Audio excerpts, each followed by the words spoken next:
लिखिए next topic next question.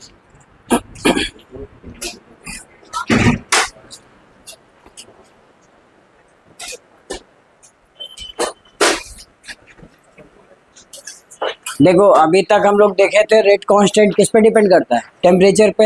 हर 10 degree Celsius बढ़ने के साथ रेट ऑफ रिएक्शन क्या होता है, डबल होता है। रेट कांस्टेंट भी क्या होता है, डबल होता है। यानी अल्टीमेटली ये किस पे डिपेंड करता है, टेम्परेचर पे।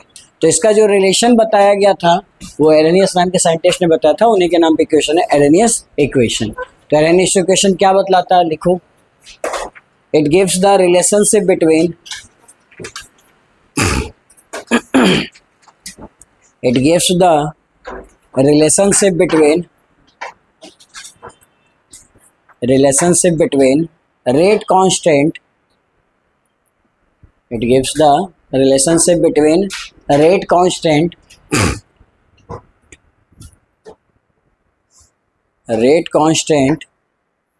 with time, with temperature।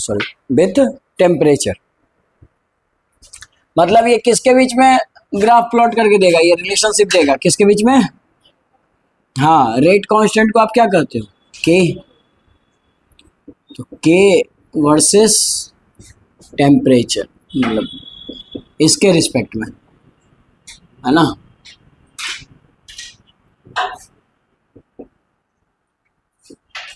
ठीक है, एरेनियस इसी इक्वेशन को बताए थे और इनका इक्वेशन था k equal to a e to the power minus E A R T. First equation Arrhenius का इक्वेशन ये था, जहाँ k क्या है बाबू, k आपका पता है आपको, रेट कांस्टेंट है। ए अच्छा ई के बारे में जानते हो, ई एक नया टर्म मिल रहा है। आर तो आप जानते हो क्या है जी, चलो जो जानते हो लिख लो जल्दी से। Gas constant where to gas constant. और आर की जो वैल्यू होगी वो ना जूल में, मतलब एनर्जी के टर्म में, क्योंकि यहाँ टेम्परेचर हीट एनर्जी के लिए बात कर रहे हैं तो इतना जूल लिया करें। ठीक है, प्रेशर के केस में होता था ये वैल्यू जो आप जानते हो। ठीक है, ये बार में था, लेकिन यहाँ पे हम लोग जूल में बात कर रहे हैं। फिर टी क्या है तुम्हारा, टेम्परेचर किसमें, इन केल्विन। ये एक नया टर्म है, ये हो जाएगा ए एक्टिवेशन एनर्जी। लिखो एक्टिवेशन एनर्जी क्या होता है, इसके बारे में भी बात करते हैं। ए हो गया तुम्हारा, इसको बोलते हैं एरेनियस कांस्टेंट भी बोल सकते हैं, या एरेनियस फैक्टर, कांस्टेंट टर्म है ए। ठीक है, तो आप लिख लो इसको एरेनियस कांस्टेंट या फैक्टर, जो भी बोलना चाहो, बात एक ही है। यह एक और नाम है, चूंकि एक्सपोनेंशियल के पहले है इसका ये नाम भी यूज करते हैं जी। ये क्वेश्चन में इस नाम से पूछेगा, प्री एक्सपोनेंशियल कांस्टेंट या फैक्टर, बात देखिए। तो ये ए का वैल्यू हो गया। और के तो आपको पता ही है, क्या है जी, रेट कांस्टेंट। तो ये है तुम्हारा एरेनियस इक्वेशन। आप लोग एनसीईआरटी बुक का क्वेश्चन नंबर 7 देखिएगा तो यही था, यही एक्सप्लेन करना। ठीक है, तो यहां तक लिख लो, फिर आगे बात करते हैं।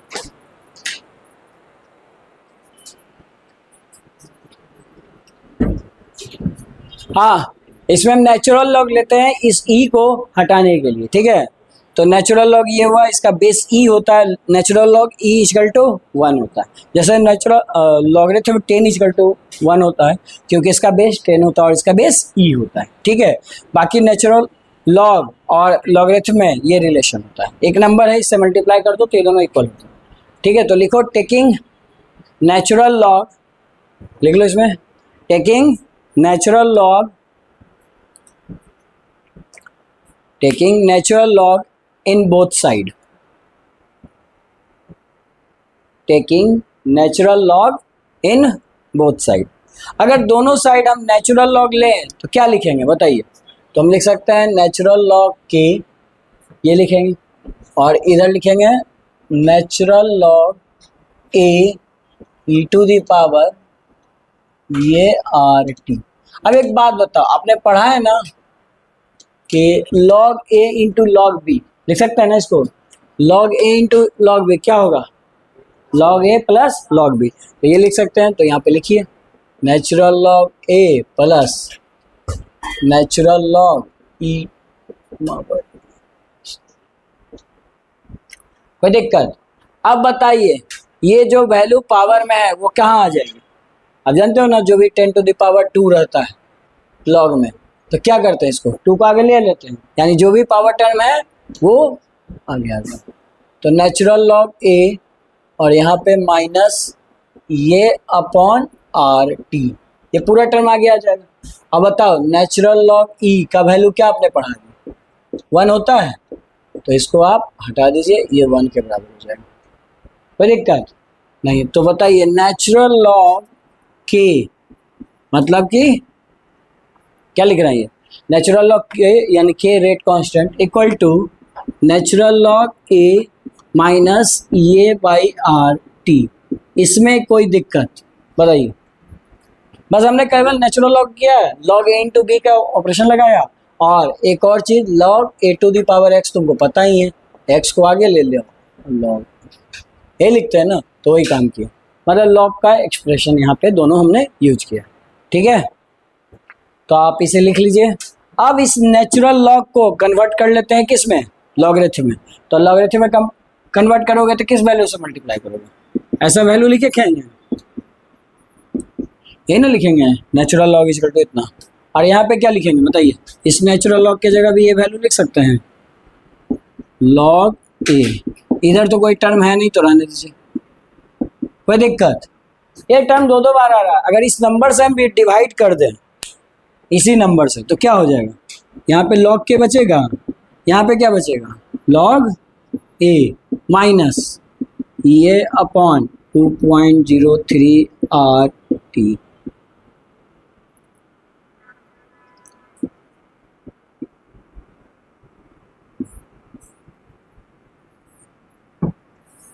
बोलिए कोई दिक्कत इसमें किसी को?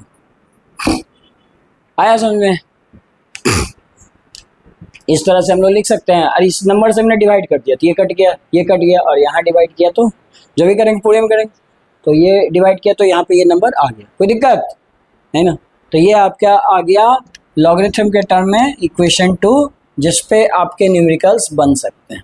इस पे हम न्यूमेरिकल बनाएंगे, इस पे तो सॉल्व करना मुश्किल है क्योंकि एक्सपोनेंशियल का वैल्यू हमें नहीं पता होता, मतलब कैसे निकालोगे, ई टू द पावर इतना 5 भी रहेगा तो इसको आपको कैलकुलेट करना बहुत टफ है, इसको हम किस में बदल देंगे, लॉगरिथम में। ठीक है, तो आप ये सेकेंड इक्वेशन लिख लो, और इससे हम लोग इक्वेशन से सॉल्व करेंगे न्यूमेरिकल्स बनाने में काम है। ठीक है, लेकिन साथ साथ इसका ग्राफ भी हम ड्रॉ कर सकते हैं। Y equal to X plus C करवाया था ना आपको, तो उस टर्म में इसका ग्राफ खींचो तो कैसा आएगा, पहले इतना लिख लो फिर ग्राफ खींच लो, अरेंज कीजिए थोड़ा। देखिए साफ साफ तो है जिसमें क्या अरेंज करना है, ये साफ साफ दिख रहा है बाई एक्सिस, इसको मैं थोड़ा अच्छे से लिखता हूँ, ये बाई एक्सिस दिखा, ठीक, आइए इधर माइनस ये अपॉन इतना नंबर आर, इसको मैंने एक साथ लिखा इंटू 1/t। आप बोलोगे 1/2 को अलग क्यों किया? अरे भाई इसलिए किया क्योंकि ये एक्स एक्सिस है, तो एक्स एक्सिस को एक साथ ले लो, अब बाकी जो रिमेनिंग टर्म है वो लिख दो। अच्छा इसको पहले क्यों लिखा अभी समझ में आ जाएगा। अब प्लस लॉग ए, लॉग एक कांस्टेंट वैल्यू है ना, ये क्या है, कांस्टेंट है। अब बताइए यहाँ पे डायरेक्ट नहीं दिख रहा है, ये कौन सा एक्सिस, वाई एक्सिस, ये एक्स है बाबू, तो ये रिमेनिंग टर्म क्या होगा, एम होगा स्लोप, आप प्लस ये टर्म क्या कहलाएगा, सी कहलाएगा। सी टर्म आप जानते हो इंटरसेक्शन ऑन किस एक्सिस पे, बाई एक्सिस पे, तो बाई एक्सिस पे सी टर्म कहीं कटेगा, बताओ ये वैल्यू पॉजिटिव है या निगेटिव, तो ऊपर कहीं होगा, जीरो के ऊपर कहीं भी ले लो, मान लो मैंने इस वैल्यू को लॉग यहाँ मान लिया, अब यहाँ मान सकते थे, यहाँ कहीं मान लो, एक कांस्टेंट वैल्यू कहीं मान लिया, ठीक। फिर ग्राफ कैसा आ जाएगा, तो एक्स एक्सिस 1/t और स्लोप कैसा है जी, पॉजिटिव या नेगेटिव, तो ग्राफ कैसा होगा, डिक्रीजिंग या इंक्रीजिंग, डिक्रीजिंग, यानी ये ग्राफ ऐसा जाएगा क्योंकि m का वैल्यू क्या है, निगेटिव। और माइनस में भी कितना, लिख लीजिए वैल्यू, यही है ना स्लोप, तो m का वैल्यू ये लिख लीजिएगा और ग्राफ ऐसा आया बात समझ में। यही अगर पॉजिटिव होता तो ग्राफ ऐसे जाता, m का वैल्यू इंक्रीजिंग जाता, आ रहा है समझ में, इंक्रीजिंग और डिक्रीजिंग, ये ऊपर चला जाता। बस खाली c का वैल्यू देखो पॉजिटिव है कि निगेटिव, m स्लोप क्या है, पॉजिटिव या निगेटिव, ग्राफ इंक्रीजिंग या डिक्रीजिंग। तो ये किसका ग्राफ है जी, y equal to mx plus c का। बोलिए ग्राफ ड्रॉ हो गया, कोई दिक्कत किसी को ड्रॉ करने में, नहीं ना, ठीक है लिखो।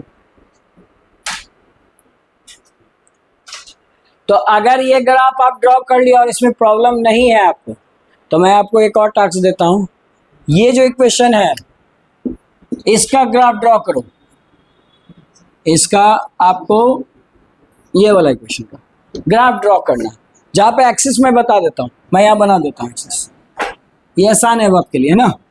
यहाँ पे आप बाई एक्सिस नेचुरल लॉग के और 1/t, तो बताइए ग्राफ कैसा जाएगा, आप लोग अपने अपने कॉपी में ड्रॉ कीजिए, 1/t ले लेना, अरेंज कर लो, बस सिंपल सी बात है। स्लोप कैसा होगा देखो, आप चेक करो, कुछ करना नहीं था आपको।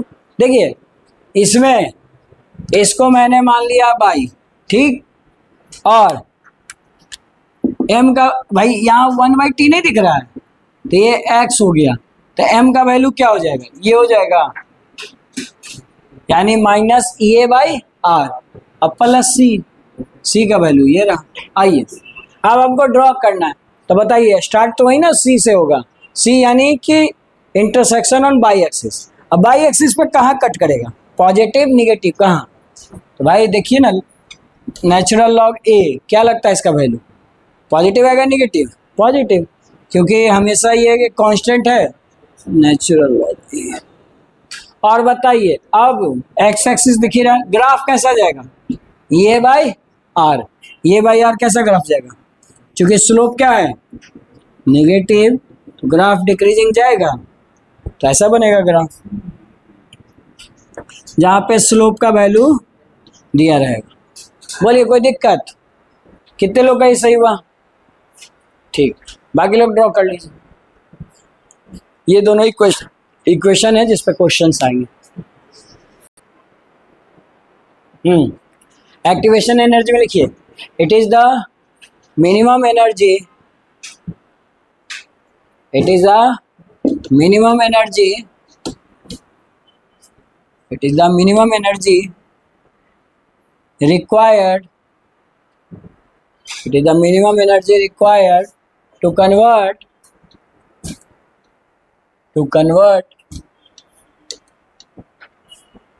reactant into products, to convert reactant into products, reactant into product is called activation energy,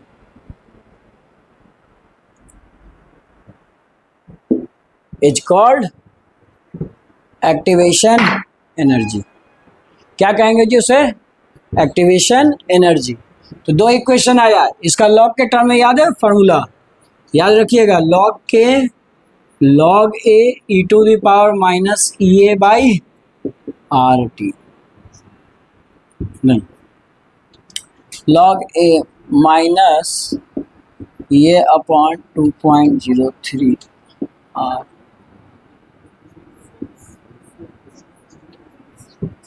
हाँ ये वैल्यू था नीचे,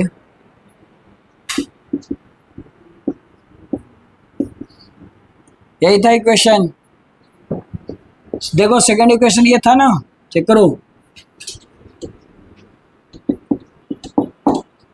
यही मिला था, कोई दिक्कत किसी को इसमें। अब मुझे बताओ, ये ऑब्जेक्टिव में आ सकता है, ये तो सब्जेक्टिव के लिए बता दिया, 2 मार्क्स के लिए लिखने का आ जाएगा। और ये तो इक्वेशन कैसे रेट कांस्टेंट टी पे डिपेंड करता है वो बताएगा।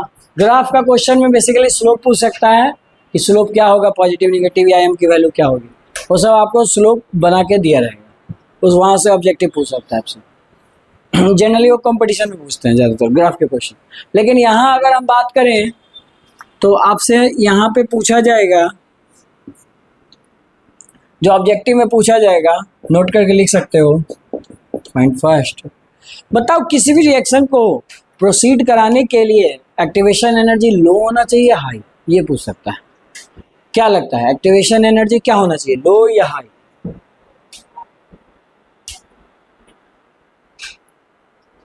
Activation energy should be low, बिल्कुल लो होना चाहिए। अगर एक्टिवेशन एनर्जी देखो आप किसी रिएक्शन को करा रहे हो और आपको कम एनर्जी लग रहा है तो इकोनॉमिकल भी तो है। जितना कम एनर्जी लगाएंगे वहाँ रिएक्टेंट प्रोडक्ट में चेंज हो जाएगा। एक बात बताओ, आप कोल जला रहे हो, है ना, आप कोल जला रहे हो या सीएनजी या एलपीजी गैस जला रहे हो, किसको जलाने में कम मेहनत करना पड़ता है? एक्टिवेट करने में, लकड़ी को जलाने में या कोयला को जलाने में मेहनत ज़्यादा है कि नहीं है? एनर्जी लगातार देते रहना पड़ेगा। लेकिन एलपीजी के साथ ऐसा दिक्कत है क्या? नहीं, तुरंत एक बार लगाया बस वो अपना कंटिन्यू बर्न होता रहेगा, आपको ज़्यादा उसके लिए परेशान नहीं हो सकता। यानी कि रिएक्टेंट प्रोडक्ट में बदल रहे हैं और आसानी से बदलना चाहिए, उसके लिए एक्टिवेशन एनर्जी क्या होना चाहिए, लो होना चाहिए। तो ये एक नंबर का ऑब्जेक्टिव पूछता है, तो लिखो फर्स्ट पॉइंट, इसमें लिख लो ऑब्जेक्टिव में पूछ सकता है। अगर प्रोडक्ट अच्छा बनाना है तो यानी कि एक्टिवेशन एनर्जी लो होना चाहिए। लिखो activation energy should be low या मिनिमम होना चाहिए। Activation energy should be low.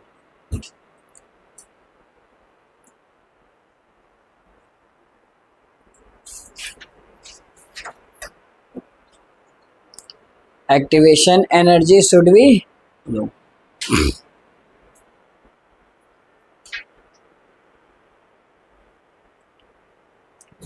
तो भाई ये का वैल्यू क्या होना चाहिए, लो होना चाहिए। किसके लिए?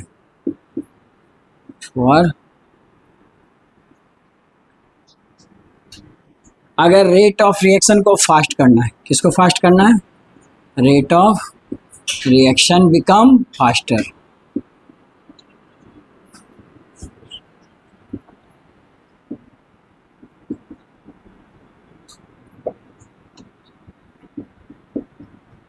तो जितना एक्टिवेशन एनर्जी कम होगा उतना फास्ट रिएक्शन होगा, उसी को बोलेंगे कि एक्टिवेशन एनर्जी लो होनी चाहिए।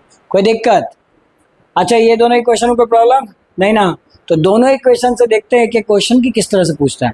जैसे आप अपने एनसीईआरटी बुक का 26 नंबर क्वेश्चन देखिए, वो बेस्ड है इस फॉर्मूला पे। ठीक है, क्या है क्वेश्चन? लाओ किताब सब, तो बुक लीजिए और बनाइए इस क्वेश्चन को। जिनके पास नहीं है मैं क्वेश्चन लिख देता हूँ। ये रहा तुम्हारा value.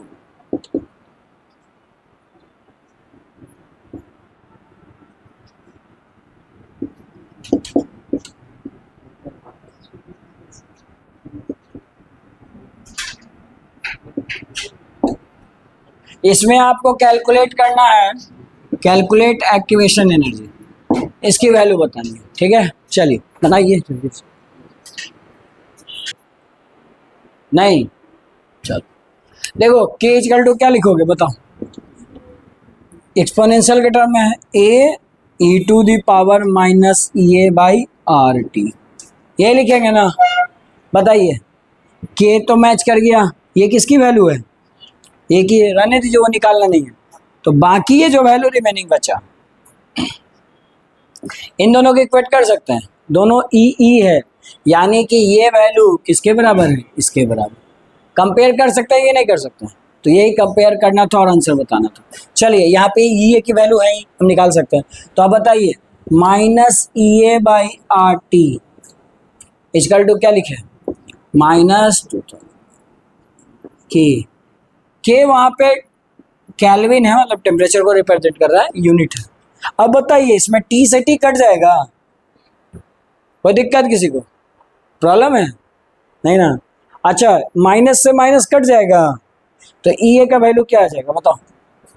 E a equal to 28,000 into R. R किधर जाएगा जी? इस तरफ आएगा, तो आर इसमें मल्टीप्लाई हो जाएगा। और आर का वैल्यू आपको पता है ना कितना? इन दोनों को मल्टीप्लाई कर दो, आ जाएगा आंसर। कितना कर मल्टीप्लाई करके आ रहा है बताइए जल्दी से पहले। हाँ जी बताइए क्या आएगा। के आपका वही केल्विन, मतलब वहाँ पे वो उस यूनिट को रिप्रेजेंट कर रहा है। कैसे कंफ्यूज मत हो। तो यहाँ पे के आपका केल्विन है जो आर के यूनिट को बता रहा है, ठीक है, जूल पर जूल। अब हम यहाँ पे बात करें, इनको मल्टीप्लाई करके ये टर्म आएगा एक्टिवेशन एनर्जी का यूनिट जूल, जिसको किलो जूल में लिखना चाहो तो 1000 से डिवाइड कर देना, ये भी लिख सकते हो। तो आप चाहो तो यही आंसर छोड़ दो, कोई दिक्कत नहीं।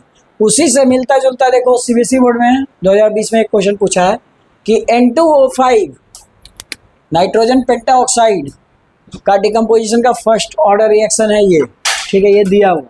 तो बताइए कि इस रिएक्शन के लिए एक्टिवेशन एनर्जी की वैल्यू कितनी होगी, कितना एनर्जी जूल लगाना पड़ेगा।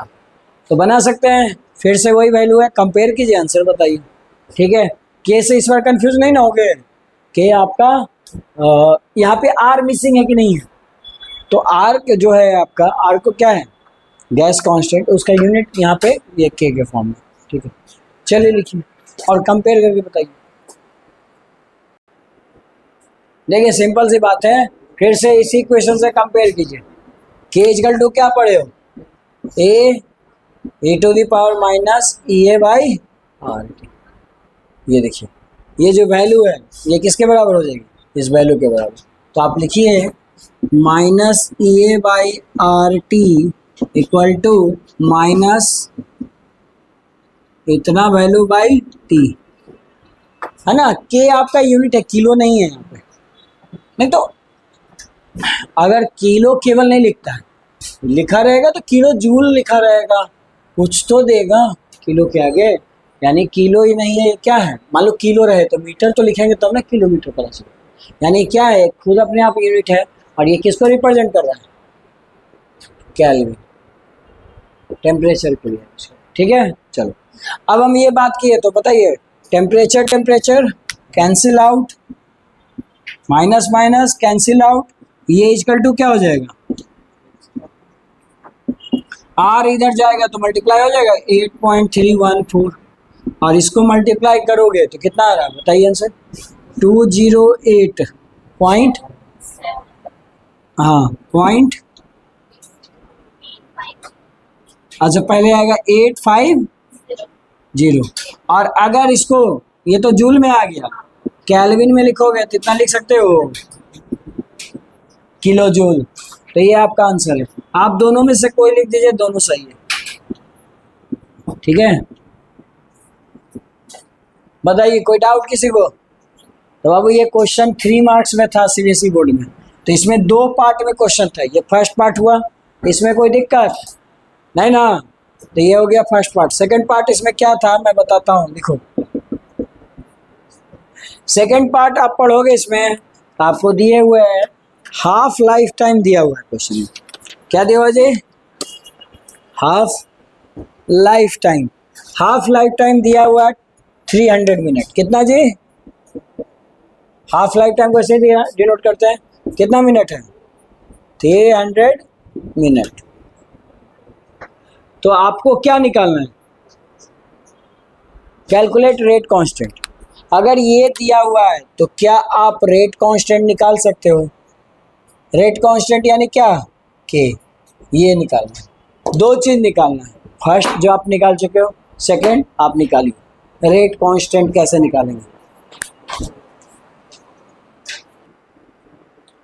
देखिए यहाँ पे क्या करेंगे जी, आपको याद आ रहा है ये formula, T half equal to क्या निकला था,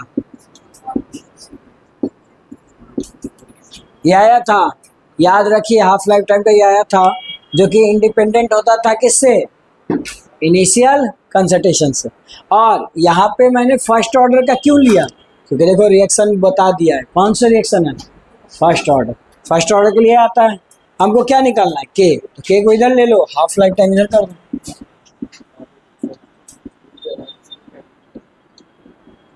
और बताइए हाफ लाइफ टाइम का वैल्यू है ना 300 से डिवाइड कर दीजिए, क्या आ रहा है डिवाइड करके, जल्दी बताओ, 231 इंटू 10⁻⁵ आया है सबका, चेक करो ये, अच्छा यूनिट क्या लिखेंगे बोलो, यूनिट क्या लिखें?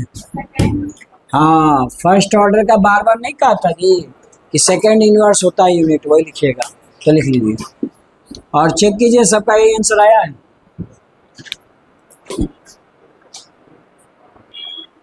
हाँ तो देखिए इस इक्वेशन से मिलता जुलता इक्वेशन कौन है? इक्वेशन 2 लॉगरिथम टर्म है, सिंपल सी बात है। तो हम इक्वेशन 2 को लिखते हैं इसके सामने, फिर आपको सब वैल्यू साफ साफ दिखेगा।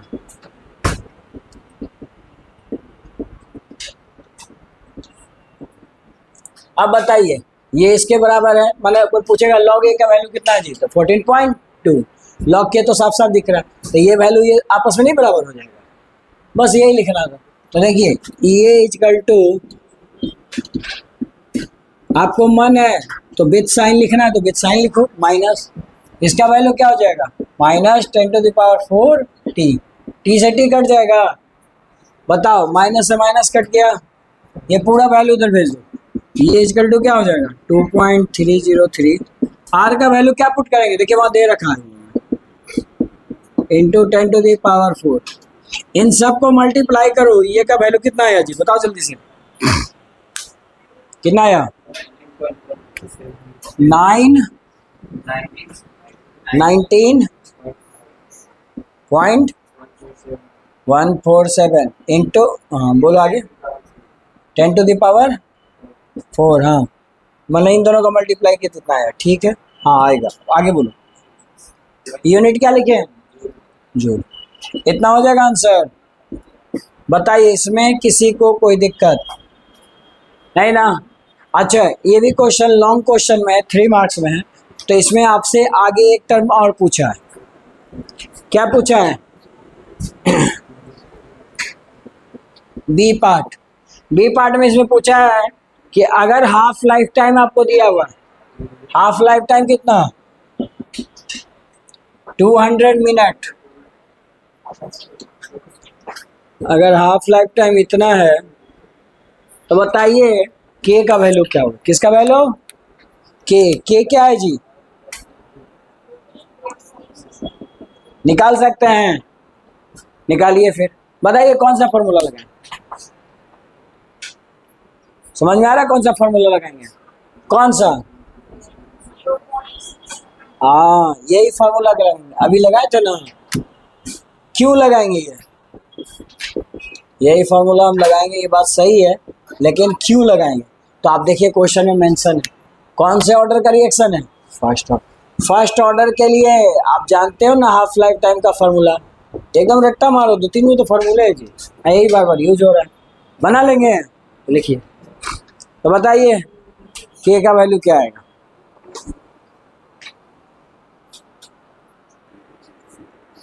हाँ बोलिए कितना आंसर, आप ये वैल्यू यूज करो और इसका 200 वैल्यू पुट करो, 3465 इंटू 10⁻⁻6, यूनिट क्या लिखेंगे मिनट इनवर्स, आ रहा है सबका यूनिट कांस्टेंट, कोई दिक्कत, चलिए फिर नेक्स्ट क्वेश्चन बनाते हैं ये अच्छा क्वेश्चन है जी, लिखो ये क्वेश्चन पहले तो तुम लोग, यही दोनों आज हम लोग पढ़ना,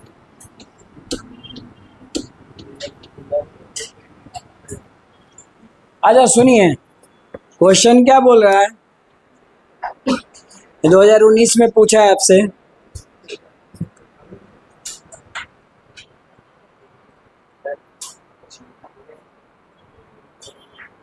हाँ कह रहा है कि draw the graph ln k versus 1/t, इसका ग्राफ प्लॉट कीजिए, what does the intercept represent,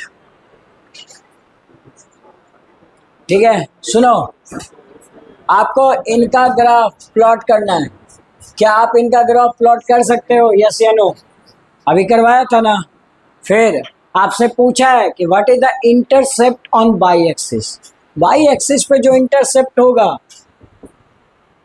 ठीक है इंटरसेप्ट ऑन बाई एक्सिस, उसकी वैल्यू बतानी। कर सकते हो ड्रॉ? चलो जल्दी से ड्रॉ करो। तो इसके लिए इक्वेशन याद होना चाहिए। इक्वेशन क्या था बताओ? नेचुरल लॉग का याद है? अरे भाई वही लॉग को नेचुरल लॉग में बदल लो। चलो लॉग के वाला याद है तुम्हें? वो भी नहीं याद है? ये था, और इसी को अगर नेचुरल लॉग में बोलोगे तो क्या हटा दोगे? खाली ये नंबर, यही ना हटाना। चलो natural log k equal to natural log a minus ये अपॉन। तो क्या इंटरसेप्ट नहीं कर सकते इसको? आप बताओ ग्राफ किसके किसके बीच खींचना है? बोलिए बाई एक्सिस पे किसको रखना? दिया हुआ तो है, किसके वर्सेस? नेचुरल लॉग के। और इधर ग्राफ किसके साथ? 1/x/टी। तो सामने इक्वेशन दिख ही रहा है, जल्दी से प्लॉट करो ग्राफ कैसे जाएगा, क्योंकि उसमें तुमसे दो चीज पूछा है, इंटरसेक्शन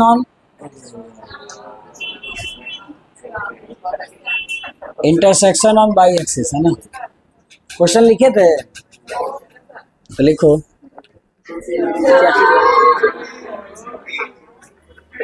ये क्या हो रहा है? वो तो ठीक है, लेकिन हो क्या रहा है? देखो यहाँ तो साफ साफ दिख रहा है जी। इसको क्या मानना है? Y axis. और बताओ यही ना minus E a by R, इसको थोड़ा सेपरेट कर लो। क्या मैं 1/t लिख सकता हूँ? तुम बोलोगे ऐसे क्यों लिखा? ऐसे इसलिए लिखा क्योंकि ऐसे लिखने से हमको पता चल गया कि ये बाई एक्सिस है, ये मेरा एक्स।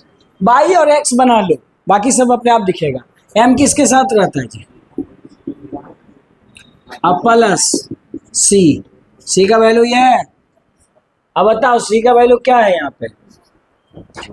सी किसके बराबर है? नेचुरल लॉग ए के बराबर। अच्छा स्लोप कैसा है? डिक्रीजिंग। तो बताइए स्लोप की वैल्यू किसके इक्वेट है? Minus E a by R. यानी स्लोप डिक्रीजिंग है, जहां पे स्लोप और स्लोप और एक्टिवेशन एनर्जी में किसका रिलेशन है? ये आर से डिवाइड करेंगे तो स्लोप की वैल्यू मिल जाएगी। आ रहा है समझ में? तो ये पूछा गया क्वेश्चन। बोलो कोई दिक्कत? ये क्वेश्चन तुम्हारा 5 मार्क्स वाला है। 5 मार्क्स में देखो आपसे पहला तो ये पूछा, और दूसरा इसी में एक और क्वेश्चन, 5 नंबर इसी के थोड़ा मिलेंगे, इसका 3 नंबर मिलेगा। ग्राफ प्लॉट करना 2 नंबर का, इसमें दो पार्ट में क्वेश्चन है। दूसरा क्या लिखो? अब फर्स्ट ऑर्डर रिएक्शन लिखिए जल्दी से। अब first order reaction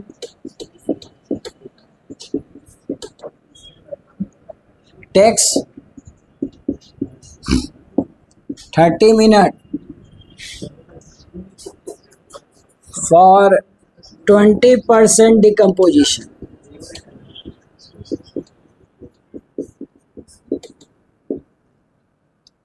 calculate half life time. Calculate क्या करना है? T half. चलिए निकालिए। तो जहाँ की log 2 का वैल्यू दिया हुआ है, बोले थे ना लॉग टेबल आपको नहीं देता है तो लॉग का वैल्यू दिया रहेगा क्वेश्चन में। यहाँ पे दिया हुआ 0.30। ठीक है, आपको रटना नहीं है, आपके बोर्ड एग्जाम्स के जो क्वेश्चन बैंक देखोगे इसमें सब में क्वेश्चन दिया। तो जल्दी से दूसरा भी बना लो, 5 मार्क्स का क्वेश्चन कंप्लीट हो जाए। चलो देखो भाई, शुरुआत में क्या होगा? 100 और 20% टूट गया, तो इनिशियल कंसंट्रेशन अगर हम 100 मान रहे तो फाइनल कंसंट्रेशन मेरा कितना होगा? After 20% decomposition. 20% डिकम्पोजिशन के बाद ये कितना बचेगा? 100 माइनस 20 दैट इज 80। बोलो कोई दिक्कत नहीं ना? बात समझ में आ रहा? चलो ठीक। अगर ये 80 बचेगा तो बताइए क्या लगाएंगे फर्स्ट ऑर्डर रिएक्शन के लिए? के का वैल्यू, के का वैल्यू क्या हो जाएगा? इतना डिवाइड बाय क्या होता है? T log initial concentration bye final concentration. Initial इतना है, टाइम कितना है जी 30 मिनट, मिनट में ही रहने दो।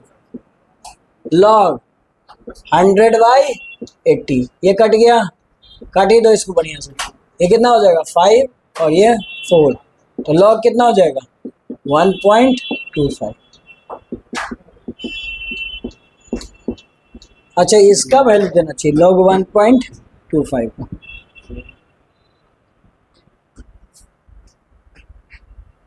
ठीक है, चलो इसका वैल्यू निकाल लेना, कितना आएगा सॉल्व करके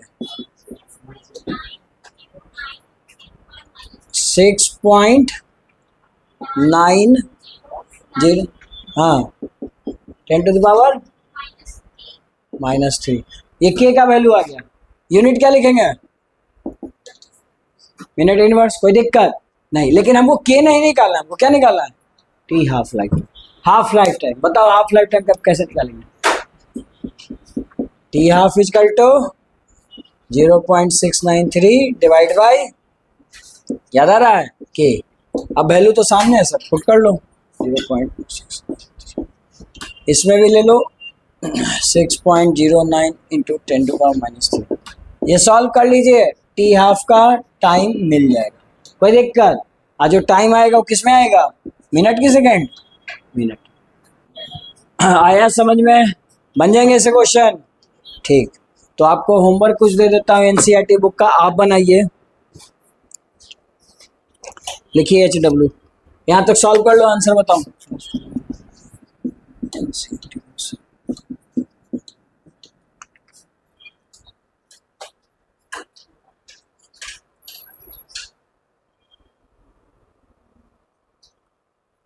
हम्म 23, 24, 25 यहाँ तक बनाइएगा, 3 क्वेश्चन बस।